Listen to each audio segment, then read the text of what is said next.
هلا حياتي، شلونك؟ شو اخبارك؟ وين ما وين؟ السلام عليكم، شلونك حبيبي عباس؟ شو اخبارك؟ انا حبيت اقول لك بموضوع صاحبك صديقك خابرني وقال لي عباس ما يحبك، عباس يضحك عليك وانا احبك عوف فيه، ما يفيدك عباس. صحيح هذا الحكي عباس؟ هلا حياتي، هلا شلونك؟ شو اخبارك؟ لا اكيد هذا الكلام مو صحيح. وبعدين منو هذا اللي اتصل بيش؟ هو يعني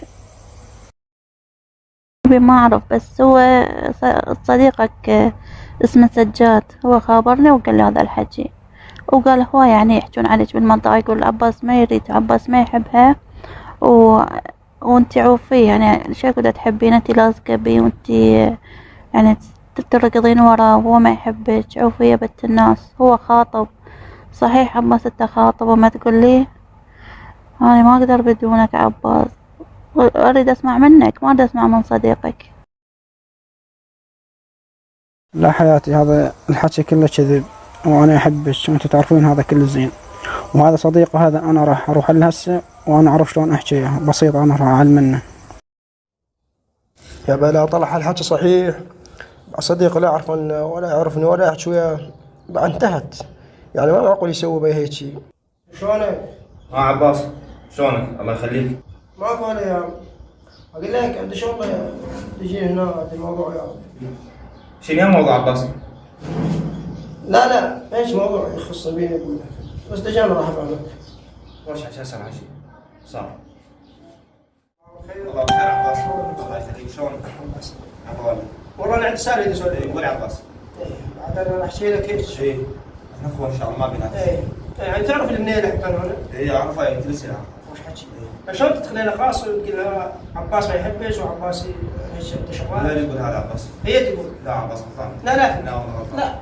هاي البصمات موجوده ذاتيه عباس كذب هاي البيت يتخربنا بينا. يعني يكذب؟ اي والله. لا كل زين. عباس انا مرات اثق وخلي تليفوني. صحيح. الحق صحيح انا صدق. فانت شلون تدخل على الخاص وداخل الخاص ما عباس ما دخل على الخاص. يا اخي هذا كلامه موجود، يا شلون ما دخل؟ كذبت يتخربنا عباس. لا ما كذب. عباس ما كذب، انا البنيه اثق لا والله عباس لا. اثق بيه اكثر من نفسي. اي اكثر من نفسي. لا عباس جسيت يتخربنا. لا ما تخربني. لا ابد عباس. ما تخربنا وهالحكي كله. الله كريم الله كريم. انت بصمات موجوده. جيب بصمات. والبنيه تحلف البصمات. يقول دخل علي قال عباس ما يحبش وعباس يضحك عليش. لا ما كذاب. لا انا هنا اقول يعني انت اليوم لا تمر علي، لا تسال، لا هو غير قاعد انت مسوي مكسوره وما ادري. لا والله لا مكسوره، انا ما تعرف شيء. لا انا معتبر انا رايح. روح بعد انا خاف ابني يتخربنا. روح بعد لا تجي لا تمر علي من اشوف انت.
الله يساعدك. اهلا وسهلا. هلا جعفر، شلونك؟ شو صحتك؟ شو كذا والوحده؟ والله يا اخوي صارت بدقه وما ادري شلون احكي. خير. تدري احب البنيه انا من قبل. عندك تراسيه. اي مثل ما قلت لك، يعني البنيه كنت احبها، لزيت لبصمه تقول يا صديقك كيف خايفه. يعني البنيه طلع حكي كله كذب كذب، وهي عافتني وخذت على غيرها سنه صدق. والله يا اخوي ما ادري، اتصل علي لا اجاوب، اروح علي البيت ما القاه. هو انا متحسف ما ادري شلون. اي بعد خطر. نروح لا انا وياك. والله يا ريت. يا صاحبتك وين هسه راح؟ راحت اخذت واحد غيره وعافتني. حرام خربت لي ويا صديقي. صاحبك خوش ولد. انا هم ما اعرف، انا يعني انا يعني تفاجئت في صراحه، انا صدقت فيها دائما حبيتها. هيك البنات يسوون طلايق ومشاكل. انت تعرف يعني واحد اذا يحب ابنه يعني السيف وين نشيل انا اعرف عند اللولي. والله يا ريت. نروح تصالحه. اي والله تكون ممنون منك اذا تروح يعني. وبعد لا تعيته. لا صديقه هذا اخوي هذا. كذا روح.